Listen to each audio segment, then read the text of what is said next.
So we're going to learn today Pesachim Daf Tet Zayin. Today's daf is dedicated by Michelle and Lawrence Berkowitz in honor of their son Gilad, who celebrated his bar mitzvah on Shabbat Parshat Toldot, and to his twin sister Joy, who celebrated her 13th birthday. Gilad and Joy are named for their late aunt Joy Rachwager Balsam Zichronah Livracha. She was a pioneer in women's Torah learning and was known to many of the teachers and students of Hadran. Joy taught the joy of Torah to hundreds of students who would have been so proud of the Hadran learning and the multitudes of people participating. Joy was Nechama Leibowitz Sal's personal aide during Nechama's last years. Joy and Gilad Berkowitz, may you continue to learn Torah in your namesake's memory. Okay. We're going to get started. Let's start back. I want to just go back and review. There was something I said accidentally wrong yesterday that I corrected, so I want to just go back to the beginning and kind of review from the beginning of Rabbi Yochanan's opinion so that we get it very clear. So Rabbi Asi says in the name of Rabbi Yochanan, I forgot to mention one important point about how we made a leap from the 6 and 7 hours to how he derives from this, how Rabbi Zera and Rabbi Asi derive that Rabbi Yochanan thinks that the machloket, that Rabbi Meir derived it from Rabbi Chanina Skana Kohanim. So we're going to show that in a minute. So Rabbi Asi in the middle, or toward the top of the middle of Tet Vav Amud Bet, Rabbi Asi says in the name of Rabbi Yochanan, Machloket b'shesh aval b'sheva divrei kol sofim. The machloket between Rabbi Meir and Rabbi Yossi is in which case? Is in the case of 6 hours.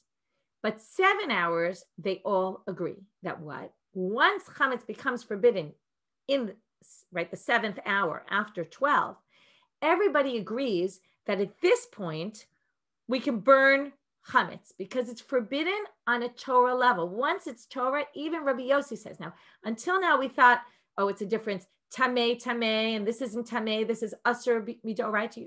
Remember, we kept discussing, just because you can burn something that's pasul or something that's tameh with something that's tameh doesn't necessarily mean that you can burn chametz that's forbidden for eating with something that's impure. But now we learn that according to Rabbi Yochanan, even Rabbi Yossi thinks that you can burn these together. It's just that he needs you to wait until it's forbidden on a Torah level. He doesn't let you do it when it's only rabbinic. Okay, now you have to make one more jump, and this is the jump that Rabbi Zera says. And this is really why Rabbi Zera says to Rabbi Asi, Nema kasava Rabbi Yochanan. Can we infer from here? Okay, why? Because what he says is that, now it's true the focus is 6 hours, they all disagree, but it's 7. Even Rabbi Yossi agrees you can burn it. But Rabbi Zera says, but wait, what about 4 and 5? If we say the machloket is 6, it's true we're saying 6 and not 7, but are we also saying 6 and not 4 or 5? Now, why 4 or 5? Because 4 or 5, it's not even forbidden by rabbinic law. So either you say, so what he wants to say is like this. It sounds like Rabbi Meir is saying only from 6 does he think you can burn. Rabbi Chanina Skana Kohanim thinks you can burn. Rabbi Meir thinks that you can only burn starting from 6. Sorry, I don't know why I said Rabbi Chanina. That was my mistake.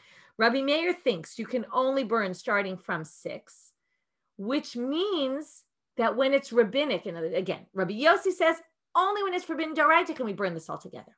Rabbi Meir says even when it's forbidden d'Rabbanan we can burn it together, but only when it's forbidden d'Rabbanan. Now, where would he get this from? Midivrei mi? Midivrei Rabbi Chanina Skana Kohanim. Because how did we remember? We had 2 ways of reading Rabbi Chanina Skana Kohanim. One way was to say it's d'oraita, that the basar, the meat that was mitame with the vlad, which was a rishon, which was a shlishi, and we want to burn that with something that's a rishon. Is it d'oraita and d'oraita? Both were tamei d'oraita? Or was the meat that we were discussing that became tamei and was a shlishi, was it only d'Rabbana? Now, what he says is like this. If Rabbi Meir is saying that we can learn that you can burn chametz that's forbidden by rabbinic law together with chametz that's impure by Torah law, then where does he derive that from? Must be from Rabbi Chanina Skana Kohanim. And again, reading it as Rabbi Chanina Skana Kohanim was talking about d'Rabbanan with d'oraita, something that was tamei on a rabbinic level with something that's tamei on a Torah level. And that's where he gets the fact that can we infer from here that Rabbi Yochanan, when he says Midivrihem, was talking about Rabbi Chanina Skana Kohanim. And that's why it says, again, let's read it inside, Nema kasava Rabbi Yochanan, nitim ba'avatuma d'oraita, uvlada tuma d'Rabbanan. Right, where the avatuma was the doraita one, but the other one that we were burning with it, the vlada tuma, something that was tame from a vlada tuma, the vlada tuma was only a tame that was on rabbinic level. And that's Emaimi Divrehem, and then it would be from Rabbi Chanina Skana Kohanim. And to that, Rabbi Yassi responds, yes, you're correct.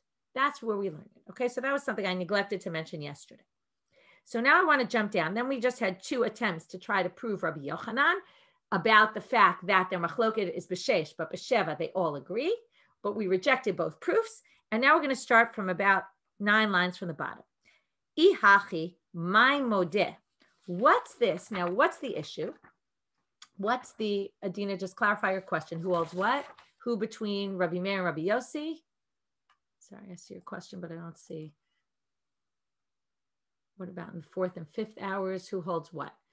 So the 4th and 5th hours, we're going to assume nobody thinks you can burn it. Okay, in the 4th and 5th hours, their assumption is nobody thinks that you can burn chametz. If you're going to burn your chametz before the 5th hour, since it's not forbidden by rabbinic law, you're not allowed to burn. Again, it's truma. Remember, we're not talking about regular food.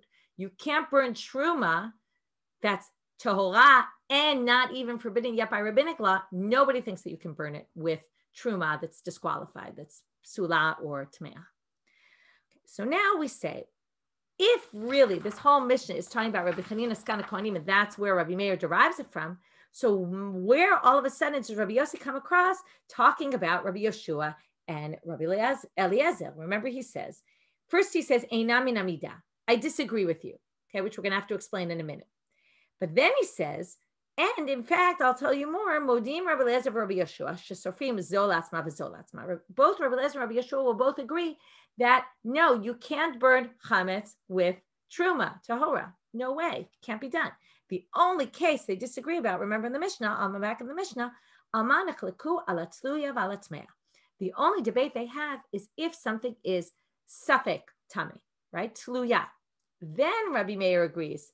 Rabbi Yehoshua agrees that we can burn them together. But Rabbi Eliezer thinks they can't. Okay, that's what he says. So what does this have to do with anything? So ihachi my modeh. So they say hachi ka'amar le Rabbi Yossi le Rabbi Meir. He says, basically, I don't agree with you, what you're deriving from Rabbi Chanina. And even if you want to go so far as to bring up Rabbi Yoshua, in other words, he hadn't brought up Rabbi Yoshua. But Rabbi Yoshua, we already know, was lenient in the gat case. Remember, we had the barrel that cracked, and he says you can even, with your own hands, make something tameh, right? You can take an impure kli vessel and collect the wine in there. Now, even Rabbi Yoshua de Mekel, ki Mekel, when he's lenient, and this is a little bit strange because this isn't the case of the gat, but he says Rabbi Yoshua would in fact be lenient only in a case where he'd allow things to basically burn together and make something tameh in tluya utmea, aval b'torah utmea lo. He would only say it if it was hanging, meaning it was a safek tuma. If there's a doubt about maybe it became impure, then he'd allow it. But he certainly doesn't allow it in the chametz case where the chametz is actually still pure. The truma, it's totally fine truma. It's just that you can't eat it on Pesach. So then they say, but ihachi, second question, go back to the beginning of Rabbi Yossi. Yes, sorry, let me just clarify. It was because of hefsed that we allowed it in the gat case. That's why he starts referring to the gat case, it seems, okay? It's unclear exactly what Rabbi Yeshua is referring to, but we assume. Rabbi Yeshua, who's lenient there, and then you can add the words. Well, he's lenient there only because you're going to ruin all the chulin, and it's what we call a hefsed. It's going to be a huge loss. But even if he would allow some sort of combination of burning, and this seems to be relying on some other source, which is not 100% clear what it is, even then Rabbi Yeshua is only going to allow it in Tluy and Torah. So we kind of start with the gat, but then the second part doesn't really relate to the case in the wine press. It's relating to something else of Rabbi Yeshua, where he seems to allow Tameh and Tuma together, Tameh and Safek Tuma together, but not Tahor and Tameh together. Okay, and now the Gemara says, but wait. Also, something about Rabbi Yossi doesn't make sense.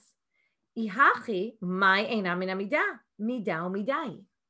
Now, we have to understand a few things to understand this. Again, Rabbi Yossi, what does he say? According to Rabbi Yochanan, he says, and this is not something we said until we saw Rabbi Yochanan, we thought originally that Rabbi Yossi thinks you can't ever burn the chametz on Pesach, on Erev Pesach, with truma that's tahora. He thinks across the board. But now we learn that he agrees at 7 hours that you can, right? Why? Because it's forbidden midoraita, and he doesn't care that it's not tameh. That doesn't bother him.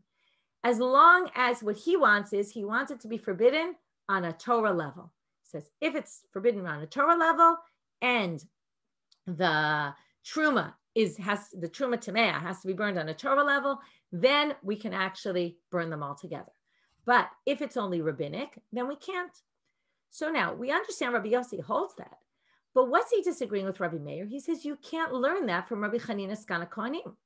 Now, why not? Didn't we say that Rabbi Chanina Skana Kohanim says that you can burn truma tme'ah on a rabbinic level with truma or kodesh, right? Basar, it was meat, kodshim, that was impure on a rabbinic level with something on a Torah level. So now we're going to say, what about if you allow, if Rabbi Yossi thinks that we don't mind something that's forbidden can be burnt with something that's impure, we can mix and match, that's okay, as long as they're forbidden on a Torah level.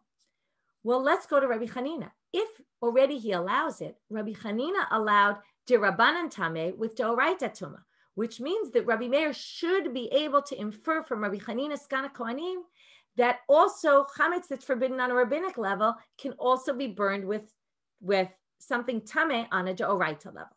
Okay, so basically they say one can for sure derive that from Rabbi Chanina. Maybe Rabbi Yossi disagrees, but he can't disagree with the fact that that can be derived from Rabbi Chanina. So they say, right, it's midal midai. It's a clear correlation, even according to Rabbi Yossi's logic, because Rabbi Yossi says chametz is forbidden on Pesach can be burned as long as it's Torah level. But Rabbi Chanina, who said you can burn rabbinic with Torah, should say rabbinic with Torah also when it comes to chametz on Pesach. So Amar Rabbi Yirmiyah hacha bebasar shenitma b'mashkin shenitmeu machmat sheretz. This is going to start us on the whole topic of today about what's the status of liquids. What we're now going to say is they both agree, Rabbi Meir and Rabbi Yossi, that the case of Rabbi Chanina was the following case with a liquid, not food, but a liquid. And their debate was, how do we view liquids? Okay, now here, what happened? We had a basal, shenitma by an avlada tuma. What's avlada tuma? It's something that became tameh by an av. It's a second level tuma, okay, which is really a rishon. Okay, so now we had, or we said, right? No, we said in the end it's a sheni, okay, and then this becomes a shlishi. So now he says what happened. There was basar. Actually, he's going to say it's actually a rishon. It's basar that became impure by liquids that became tameh by a sheretz. So a sheretz is an av. The liquids become a rishon, and then the meat gets in touch with it. Now the rishon sheni, that's really not important. What's important is that it wasn't through a utensil or something like that. It was through, or food, it was through a liquid. Now, why does that matter? Asda Rabbi Meir l'tameh, Rabbi Yossi l'tameh. Each one goes according to his approach of how they view liquids by Torah law. Rabbi Meir l'tameh d'amar tumat mashkin l'tameh acherim d'Rabbanan, v'Rabbi Yossi l'tameh d'amar tumat mashkin l'tameh acherim d'oraita. They each view the case of Rabbi Chanina Skana Kohanim as the same case, but a totally different situation. Same situation, but a different case by law. Why? Rabbi Meir says liquids can only pass on impurity to other foods, which is exactly our case. We have a liquid touched a sheretz. That liquid now touched meat. It can only do that on a rabbinic level. Okay? It doesn't do that on a Torah level, which means that the case of Rabbi Chanina Skana Kohanim was rabbinic, right? Which makes perfect sense according to Rabbi Meir. You mix something that's forbidden by rabbinic law with something forbidden by Torah law, you can burn them together. Likewise, chametz at 6 hours is forbidden by rabbinic law, and right in the 6th hour, forbidden by rabbinic law can be burnt with truma that's forbidden by Torah law. Exact perfect comparison. Comes Rabbi Yossi and he says, no, according to me, I agree with you. It's the same case that Rabbi Chanina was talking about, but liquids, according to him, are liquids that are forbidden by Torah law to be matameh acherim, which means that this basal, this meat that came in contact with a liquid, that came in contact with a sheretz, is actually forbidden tameh by Torah law.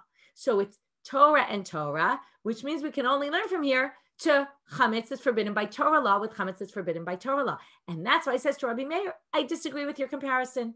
Your comparison is not accurate, because his way of viewing it in his glasses, which viewed mashkin as, right, his perspective was mashkin or doraita. And then the case of Rabbi Hanina, again, they both think it's the same case. They just think the case is different. One thinks it's rabbinic, one thinks it's Torah law. And that's why they disagree. Okay, that's the main premise of Rabbi Yochanan. So just to review Rabbi Yochanan, they both say 7 hours, for sure you can burn them together because they're both forbidden on a Torah level. But at 6 hours, until the end of the 6th hour, they disagree. In which case we have, why do they disagree? Because it's a debate about how to understand Rabbi Chanina Skana Kohanim's case. Was it a case of Torah Tuma or was it a case of rabbinic Tuma? Now they're going to say, and theoretically, one could possibly read this also in Rabbi Akiva. It seems, and I think the Midivreihem, again, I mentioned this in the beginning, the Midivreihem is plural, and it could be referring to both cases, but for some reason in the discussion, the Gemara, they seem to be focusing on Rabbi Chanina Skana Kohanim. As I mentioned earlier, there's a debate in the Rishonim about whether it's really just from Rabbi Chanina or it's also from Rabbi Akiva. Now we're going to go into this whole thing about mashkin, and that's going to be today's topic. Ditanya, as it says in a Braita, how do we know? So now we want to see, right, where do we see this machloka between Rabbi Yossi and Rabbi Meir? As it says in the following Braita, Safek mashkin li tamei, tamei. If you have a doubt about a liquid, if, let's say, I walk into a room and I was tamei, it's not clear whether I touched the liquid or not. What do we call that? That's Safek Tuma b'Reshut Yachid, assuming it's in a private domain. Normally we say we're stringent, but only if it's by Torah law, because again, Safek de'oraita l'chumra, Safek de'Rabbanan l'kula. If there's a doubt about something rabbinic in nature, we're always lenient. So if there's Safek mashkin, litame, now there are going to be two aspects of mashkin. This is going to be very important for today. Can it become tameh itself? And can it pass on tuma to something else? So according to Rabbi Meir, and what was our case of Rabbi Hanina? It was the liquid became tameh, but we're talking about passing on tuma to the meat. So safek mashkin li tameh, if it's not clear whether I came in contact with it or not, then we're going to say tameh. We're going to be stringent, assuming it was Reshut Yachid, because this is de'oraita. Okay? Yes, mi de'oraita becomes tameh. But litameh achirim tahor. But if we're not sure, let's say we know the liquid was tameh, we're not sure did it come in contact with something else. That already we're going to say if there's a safek, we're going to be lenient because that's only rabbinic. There you see Rabbi Meir who says mashkin, can they pass on impurity to something else, is only by rabbinic law. Divrei Rabbi Meir. That's what Rabbi Meir holds. V'chein haya Rabbi Elazar omer k'dvarav, and Rabbi Elazar agree with Rabbi Meir, although we're going to question this in 2 minutes. Rabbi Yehuda omer lakol tameh. Rabbi Yehuda says no, mashkin both can become impure and pass on impurity on a Torah level for sure. Rabbi Yossi and Rabbi Shimon, they have a bit of an in-between. And remember, Rabbi Yossi is the one we're looking for. Le'ochlim tme'in lekelim tehorim. If the liquid comes in contact with food, then we're going to say if we're not sure if it did or not, we know the liquid is tameh, we're not sure if it came in contact with the food or not, we're going to be stringent. That's forbidden by Torah law. Liquids can pass on impurity to foods. But when it comes to vessels, no. Okay, so he distinguishes between liquids and foods and vessels. Again, for our purposes, what were we trying to say? That for foods, it does pass on impurity by Torah level. So if there's a doubt, we're going to be stringent because it's by Torah law. So that's where you see the machloket Rabbi Yossi, Rabbi Meir. So now we're going to have a bit of a question about Rabbi Elazar. V'sava Rabbi Elazar mashkin idlu tuma ba'olam. Wait a minute. We saw two options. Everyone agreed in this Mishnah, in this Braita, that liquids can become tameh on a Torah level. It's just a question, can they pass on tuma? But they're now going to question, say, but according to Rabbi Elazar, didn't we learn that he doesn't even think that liquids become impure from a Torah level? If I'm tameh, I'm an avatuma, and I touch a liquid, according to Rabbi Elazar, on a Torah level, again, rabbinic level, yes, but on a Torah level, that does not become impure at all. And now we're going to see how. And then we're going to say, well, then he doesn't seem to agree with Rabbi Meir. It said he agrees with Rabbi Meir. And Rabbi Meir said, Safek mashkin li tameh, for it to become tameh itself, is tameh. We're stringent because it's de'oraita, it's by Torah law. So we're going to question, Sava Rabbi Elazar, mashkin itlu tuma ba'olam. Does he really think that mashkin can become tameh on a Torah level? The Hatanya, doesn't it say in the Braita? Rabbi Elazar omer, Ein tum'ah lemashkin kol ikal. There is no such thing as tumat mashkin by Torah law. And this is something we're going to discuss a lot today. Teda, how do we know this? Yosi ben Yoezer ish tzreda. Okay, this is something common that the rabbis would come and testify about things. Okay, and this is one of the zugot, if you remember. It's from the early, right? In the early stages when things started to get a little confusing, rabbis came forward and said, we're going to testify about the following things. What did he testify about? Al ayol kamtza. This is a type of grasshopper that it's kosher, dachan. Okay, dachan, this is good, relevant for Hanukkah. In Hanukkah, we always talk about, or they would light the menorah in the Beit HaMikdash with shemen zayit zach. What is zach? Pure. Dachan, Dalet and Zayin switch in Aramaic. So dachan is zachan, which means pure. Okay, pure meaning that it's, here it means tahor, like we talk about kosher animals or tahorim. So he says the al kamtza is pure, meaning it's kosher. And va'al mashkin beit mitbachaya dachan. The liquids in the Beit Mitbachayim, that was the place in the temple. It was in the Azara area, right before the Mizbeach, where they would slaughter the animals. There were these rings on the floor, and they would put the animals under the rings in order to slaughter them. And you can imagine, right? You always think of the temple as this nice, clean, beautiful place, but imagine that area was full of blood, and right, it was probably kind of disgusting. And there were a lot of liquids there. Number one, you had the blood. Number two, you would wash it down with water, right? There were these drains also in the temple where things would go down this drain. You would rinse it off with water. So there were a lot of liquids there. And the rabbi said, or Yosi ben Yoezer testified, that all the liquids in the temple are pure. Meaning, if they become, well, now it's not so clear what it means that they're pure, but let's assume right now, if they become impure, they don't pass on impurity, or maybe they don't even become impure at all if somebody touches them. Now, according to this, so now we're going to see there's two options. Okay, either they don't pass on impurity, but they can become impure themselves, or they're not impure and they don't pass on impurity. Okay, now let's think about it. Remember, we learned in Masechet Shabbat about Shvut, that we allow Shvut in the Mikdash. Anything that's forbidden on Shabbat by rabbinic law, we're going to allow one to basically override that in the temple. But we don't allow them to override Torah law. So if they're going to say that the liquids in the temple aren't susceptible to impurity, can't become impure, then that would have to be not a Torah law. Because if it were a Torah law, they couldn't override it. It would have to be only rabbinic in nature. So now let's go back. So we said, Rabbi Elazar said, okay, our question is on Rabbi Elazar. We're assuming that Rabbi Elazar thinks there's no tumat mashkin at all. Why is there no tumat mashkin? Because Yosi ben Yoezer said that the mashkin beit mitbachaya, right now, let's just assume, don't become impure at all. That's what Rabbi Elazar said. If he said that, then he must think, right, they don't become impure in the mikdash at all. If they don't become impure in the mikdash, it must be they're only rabbinic in nature. So the Gemara says, Hanicha l'shmuel. And today we're going to deal a lot with this machloket Rav Shmuel. Ta'amal dachan militamei tumat acherim, aval tumat atzman yesh lahem. Shapir. It works very nicely if you hold like Shmuel, because Shmuel said it's pure from causing other things to become impure, but they themselves can become impure by Torah law. So now, or let's say it like this. The mashkin and the beit mitbachaya do become impure. They just can't pass on tumah to anything else. That matches perfectly with what Rabbi Meir said, and Rabbi Elazar said, I agree with Rabbi Meir, which is on a d'oraita level, they become impure, which is why in the temple they also become impure. It's just that they don't pass on tumah because that's rabbinic. And therefore, it all makes perfect sense. And why did the rabbis decide this? Because imagine, right, liquids, first of all, spill all over the place, right? You get liquids in one place. It's not like a food. If something in the mikdash, a piece of meat gets just tamei, so everyone's just careful not to touch it, not to get near it. But if it's liquids, it's going all over the place. So, and especially in the Beit Mitbachaya, when they were spilling blood and then they were pouring water and lots of water going on, they said, we can't have this.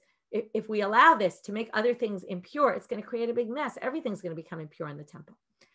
But they can only do that if it's rabbinic. So according to Shmuel, basically it makes perfect sense. It means the Beit Mitbachaya, he thinks, the liquids did become tamei. They just can't pass on impurity to anything else. So that works perfectly fine. But Ela l'Rav, Ta'amar dachan mamash. Rav held they don't become tamei and they don't pass on impurity. Now, how can you possibly say that Rabbi Elazar agrees with that? Because Rabbi Elazar agreed with Rabbi Meir. Rabbi Meir said, on a Torah level, liquids do become impure. They just don't pass on impurity on a Torah level. So how could they be lenient with the Beit Mitbachai and override a Torah law and say these liquids are not going to become tamei? So it doesn't make any sense. So on Rav Nachman bar Yitzchak Achada, we can say that Rabbi Elazar, when he said, I agree with Rabbi Meir, he agreed about the second part of Rabbi Meir, about the passing on tumas d'Rabbanan, but not about them themselves becoming tamei. But the Gemara doesn't like that so much. They say, number one, v'ha kidvarav ka'amar. It says, like the words in plural of Rabbi Yochanan, Rabbi Meir. I'll read you the words. V'chein haya Rabbi Elazar omer kidvarav. He said, like Rabbi Meir, plural. Dvarav is plural, the things that he said, which sounds like he agreed with both things. That's number one problem. And v'chein katane. And it also said v'chein, and thus said Rabbi Elazar, which sounds like exactly like what Rabbi Meir said. So, kasha. This is in fact difficult, although I will suggest one possible way of reading it, that if it really he held exactly like Rabbi Meir, what should it have said? Divrei Rabbi Meir vi Rabbi Elazar, right? Theoretically, you would have put the two of them together. And maybe that's why you could say that he only agreed with half of what he said. So we're left with a bit of a question on Rav. Now we're going to go into this machlok at Rav and Shmuel. The structure of today is going to be, what's the opinion of Rav? What's the opinion of Shmuel that we just said? Where did they learn it from? And then we're going to say, we're going to bring one question on Shmuel and 6 questions on Rav. Okay, so Gufa. So now we're going to go in depth into this machlok. Rav Amar Dachan Mamash, Ushmuel Amar Dachan Militamei Tumat Acherim, Aval Tumat Atzman Yesh Lem. This is what we saw already. The Beit Mitbachaya in the temple, the liquids that were there in the slaughtering area are 100% pure. They don't become impure and they don't pass on impurity. Shmuel says, no, they become impure, but they don't pass on impurity. Rav Amar Dacham Mamash Kasavar, what did he hold? Again, this all depends on what you think about Tumat Mashkin in the Torah. And we're going to start with 2, but we're going to see in the end there's 3 options. Okay, Kasavar. One could hold Tumat Mashkin de Rabbanan, or Rav held that any liquid becoming impure according to Torah law is not the case. It doesn't become impure by Torah law. The Chigazru Rabbanan, now, the whole issue of a liquid becoming impure is all rabbinic in nature. If it's rabbinic in nature, well, then the rabbis decided we're going to apply it in some places and not in other places. So, Chigazru Rabbanan b'mashkin da'alma, all liquids, yes, but mashkin beit mitbachaya lo gazru. But and again, in order to prevent tuma in the temple, they said, well, that far we're not going to go.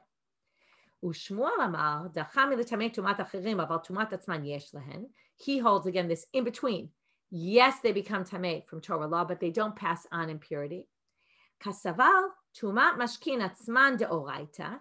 The reason why he thinks that the Beit Mitbachaya liquids do become tamei is because in the temple is because it's by Torah law, and you can't override Torah law in the temple, and that's why that's deoraita. But l'tamei acherim derabanan. From Torah law, they become impure.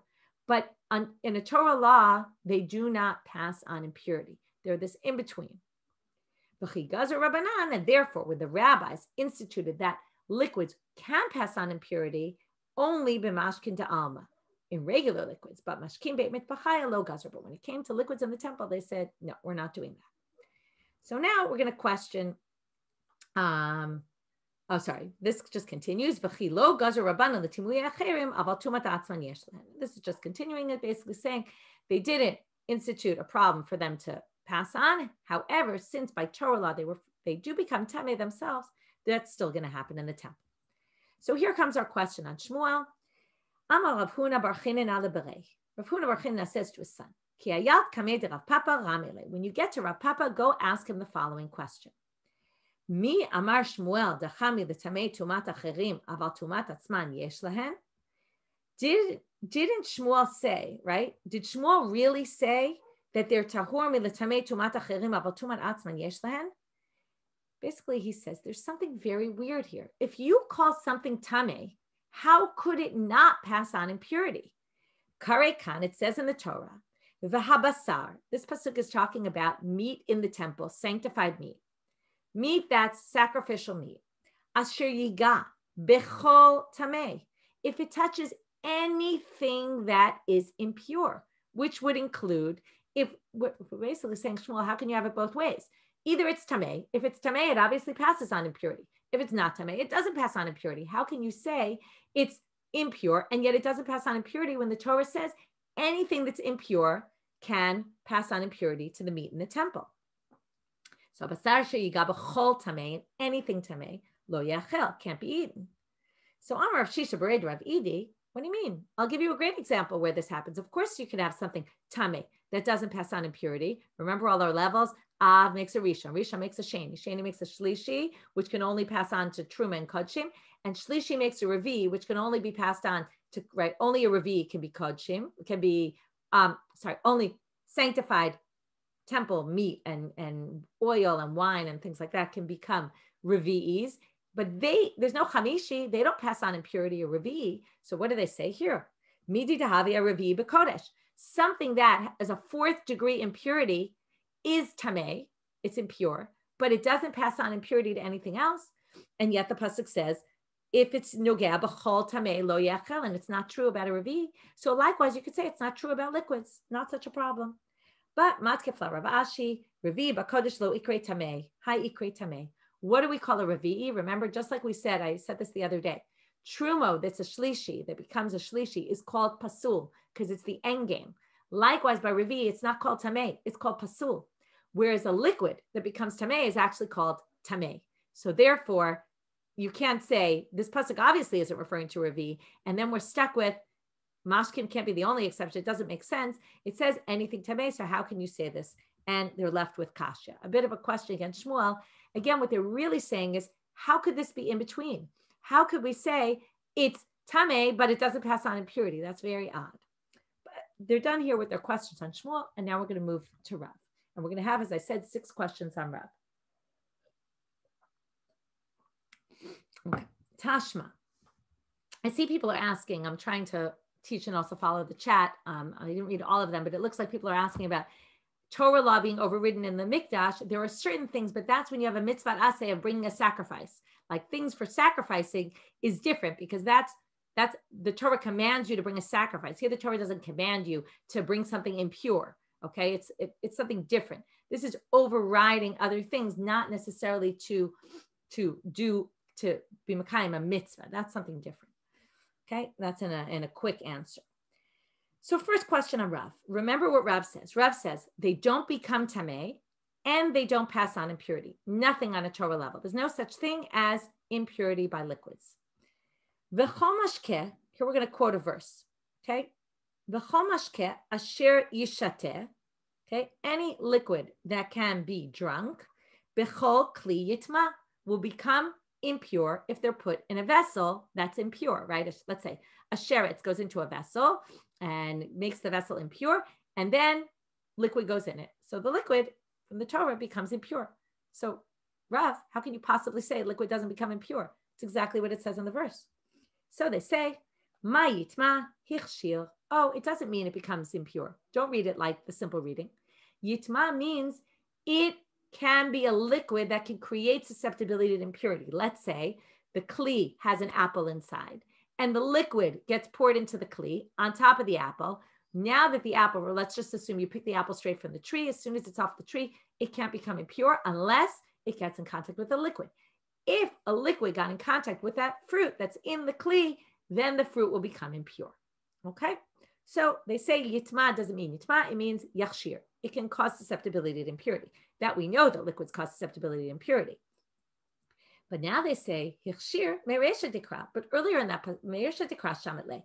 We already learned that from the beginning of the verse. And this is one of those cases where they quote I would say not the wrong part of the pasuk, but they don't continue to quote the important part that we need.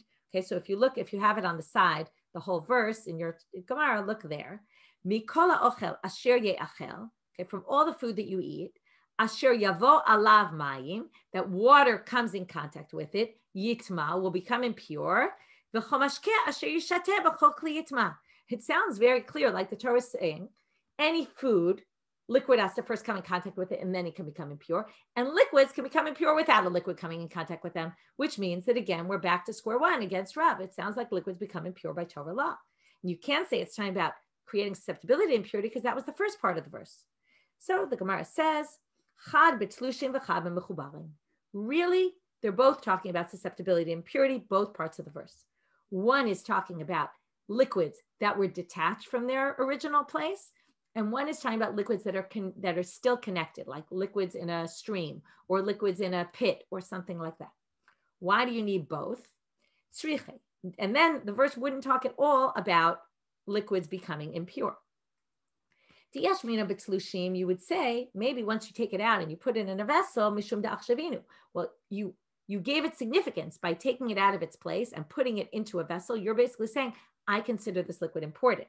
And that's why it would create susceptibility to impurity. But maybe you would say, aval mechubarim emalo, but maybe if it's still attached to the ground, maybe you wouldn't think so. V'itana mechubarim, and if you said, when the water is still in its original place attached to the ground, maybe you would say that has more significance and creates susceptibility to impurity, more so than if it's detached. Mishum dekayme b'duchtayu chashive. Because it's in its place of origin, it's significant. It's like being in your home team, right? You're in your home turf. That's where you're the most important. Aval tzlushin emalo, but once you take them out and you separate them from their original place, maybe they take on less significance, and therefore it's tzricha. That's why you needed both. That was the first question on Rav. Second question on Rav. Tashma, ach ma'ayan ubor mikveh mayim yihiyeh tahor. Okay, ma'ayan ubor mikveh mayim yihiyeh tahor. It sounds like water in a well or a bore. Yihiyeh tahor. In other words, sounds like it can. One second. Right. It sounds like because they're attached. Rashi says, if you look 6 lines to the bottom of Rashi, ma'ayan ubor yihiyeh tahor dashmina ho'il mechubarim ninhu lo mitamu. Hatzlushin mekablim tuma. Sounds like only a bor or mikveh mayim is tahor, but if it were detached, it would be tamei. Okay, which sounds like again liquids become tamei. So they say no. Ma yiyeh tahor mitumato. Now, what this really means is that the mikveh or the bor can be used as a mikveh to purify others. Right? This is all laws of mikveh. You go to a mikveh, you dunk in a mikveh to purify yourself. This has nothing to do with, attached waters are pure, but detached waters are impure. No, doesn't mean that liquids can become impure if they're detached against Rav. No, it doesn't mean that. It means mikveh. In fact, Dafin Shalahem this week is all about mikveh and how mikveh purifies you. And they talk about all sorts of questions that come up with corona, mikveh-related questions during corona. So it comes off of here. Now the Gemara says, we're now going back to what we said before. Utzlushin mi machshirin. Really, tlushim are machshirim lekabel tum'ah. You can use something that's detached and it will be machshir lekabel tum'ah. V'hama Rabbi Yossi b'Rabbi Chanina. He's an Amora, not a Tana. He said, mashkim beit mitbachaya lo dayan shehein dachanya. The mashkin and beit mitbachaya are not attached, right? They're clearly not attached to the ground. We're in the middle of the temple. Now we're going to say, I told you there's really 3 opinions. We said the Beit Mitbachaya either can become Tameh but can't pass on impurity. That's Shmuel. Rav says they can't become Tameh at all. Now we're going to see a 3rd opinion of Rabbi Yossi, Rabbi Chanina, that they can't even create susceptibility to impurity. Those liquids don't create susceptibility to impurity if they come in contact with food. Mashkim Beit Mitbachaya, lo dayan shehin dachan. It's not only that they're pure and they're not impure, they don't become impure themselves. Ela she'en machshirin. They don't even create susceptibility to impurity. So how can you say from before, the way we understood that verse, to say that it's not talking about that there's mashkin, that are tamei mid'oraita? So we said it's talking about hechsher lekabel tuma and detached liquids. But here we have detached liquids in the mikdash. What do we see? The rabbis said they're not machshir lekabel tuma, which would mean what? Again, the fact that detached liquids can create susceptibility to impurity must be on a rabbinic level. And that's why in the temple, according to Rabbi Yossi bar Chanina, they overrode this. Okay, again, only can be overridden if it's rabbinic. So what do they answer? No. Beit Mitbachaya is an exception. Tirgama al dam. They weren't talking about the water in the Beit Mitbachaya. All of a sudden now we're limiting. When he said they don't create susceptibility to impurity, now again, this isn't about them being impure or passing on impurity. This is the earlier stage, or a different stage. Can they create susceptibility to impurity in other items? So now we're going to say the reason why is we're not talking about water. Water in the Beit Mitbachaya can create susceptibility to impurity, but blood cannot. Why not? And I saw someone in the chat asked about the Yad Shachatam, the 7 liquids. That's the Rashi Tevot, the acronym for the 7 liquids that create susceptibility and purity. One of them is blood, but we're going to learn it's not all blood. And it wouldn't include at all, even though it's Doraita, it doesn't include blood from an animal that you slaughter. Why is that? That you slaughter in the temple specifically. There's a separate reason why by Torah law this wouldn't even be machshir. What kind of blood is machshir l'kabel tumah? How do we learn at all that blood can create susceptibility and impurity? Because the Torah only talks about water. So they say when you slaughter an animal, you're supposed to spill the blood on the ground, and it says spill it like water. Here you see the comparison to water. Now, what dam is compared to water? Dam shenishpach kamayim. Blood that's spilled like water. Now, what do you do with blood in the temple, right? Only blood that's spilled like water could create susceptibility and impurity. Dam she'eino nishpach kamayim, but if you don't spill blood like water, meaning in the temple, what do you do with water? The blood, you collect it and you put it on the mizbeach. So that's eino machshir. And that's why Rabbi Yossi Rabbi Chanina says, not having anything to do with, by Torah law, would blood create susceptibility and impurity? It would, but only if it's spilling like water and that's why tlushim really can be machshir l'kabel tumah. Okay, matzke flower shmuel bar Ami. Hare, he says, wait a minute, but dama tamtzi dinishpach kamayim. When you slaughter an animal, first there's a little bit of blood that trickles, then there's a big spurt of blood, then there's the trickle. All the trickles are not blood that you bring on the mizbeach. I was thinking it's maybe a little gross, but when you take a urine test, right? They always say use the one in the center, right? The urine from the middle, not the very beginning, not the very end. You don't want the trickles. Likewise with the blood in the mizbeach. So dama tamsit nishpach kamayim, and it is spilled on the floor. We don't put that on the mizbeach, and yet it's a no machshir because all the blood of the beit mitbachaya, we don't distinguish between the blood that's the central blood and the dama tamsit, which is the trickles. So Amar la Rabbi Zera, hanach l'dama tamsit, that's also an exception to the rule. Ta'afilu b'chulin nami lo machshir. Even in chulin, even in a regular animal, it's not going to be, it doesn't, if it comes in contact with the meat, it doesn't, or anything, it's not going to create susceptibility and purity. Why not? We're going to see right now. Kibla minei Rav Shmuel bar Ami, da'amar Rachmana, he taught that, it says in the Torah, rak chazak lebilti echol adam. What is called blood in the Torah? Well, the Torah says don't eat the blood. Why can't you eat the blood? Ki adam wa nefesh, because that's where the soul of the animal is. Now, it's only therefore dam sha nefesh yotzaba karoi dam. Dam she'ena nefesh yotzaba eno karoi dam. So we have 2 exceptions to the rule. One is only blood that gets spilled like water creates susceptibility and impurity, and only the blood that's the nefesh, that takes out the nefesh of the animal. Only the inner blood, not the first blood that comes out or the last trickle that comes out at the end. That doesn't create, that's not called dam in the Torah. Okay, and that's why these are exceptions to the rule. And back to square one, next question on Rav. Tashma. Now we're going to talk about the tzitz. The tzitz was this head plate that the Kohen wore that said Kodesh Lashem. The Kohen Gadol wore it, and only the high priest. And it basically atoned for certain sins, many of them being tumah. If a sacrifice was brought by accident, or we'll see maybe even on purpose, there's a debate about that. If it was brought, let's say, and the blood became tameh or something became tameh, and then they brought it anyway on the altar, then the korban's good. You don't have to bring a new sacrifice. So, tashma, dam shenitma, blood that became impure. Wait a minute, didn't we just say that blood doesn't become impure, right? The blood that we put on the mizbeach, it's not nishpach, right? It doesn't. The whole thing was that Rav said, beit mitbachaya, sorry, forget about susceptibility. Now we're talking about, does it become impure at all? Rav said by Torah law, right? It doesn't become impure only by rabbinic, and there's no issue of rabbinic in the temple when it comes to this, right? The rabbi said, we're not instituting this. So how could you possibly have blood in the temple that became impure according to Rav? According to Shmuel, it makes perfect sense. Becomes impure, it just doesn't pass on impurity. But here, according to Rav, it makes no sense. So dam shenitma v'zarko b'shogeg hurtza. If you then sprinkle it accidentally, the tzitz works to atone for you. B'mezid, if you did it on purpose, though, you knew it was impure and you put it on the mizbeach anyway, lo hurtza, it doesn't work. So how do you explain this? So what do they say? Midrabanan utaloka Rabbi Yossi ben Yoezer ish tzreida. Oh, we say the dam is really not nitma midoraita, because according to Rav, there is no such thing. Liquids don't become impure on a Torah level, but this became impure on a rabbinic level. And you'd have to say that this source doesn't agree with Rabbi Yossi ben Yoezer. Straight out, there must be another opinion. He says all the liquids in the temple are not impure, but somebody must disagree and think they are on a rabbinic level. Tashma, we're going to do the same thing for the next source. Ama tzitz miratzeh. This one disagrees with the previous one, but it still creates a problem for us. What does the tzitz atone for? Aladam, va'ala basal, va'ala chelev shenitma, not just blood, but also meat and also the fats that are supposed to be burned on the mizbeh, on the altar. Shenitma, what's the disagreement here? Bein b'shogeg, bein b'mezin, bein b'onis, bein b'ratzon, bein b'yichi, bein b'tzibur. No matter what the situation is, the tzitz always atones, even if you did it on purpose.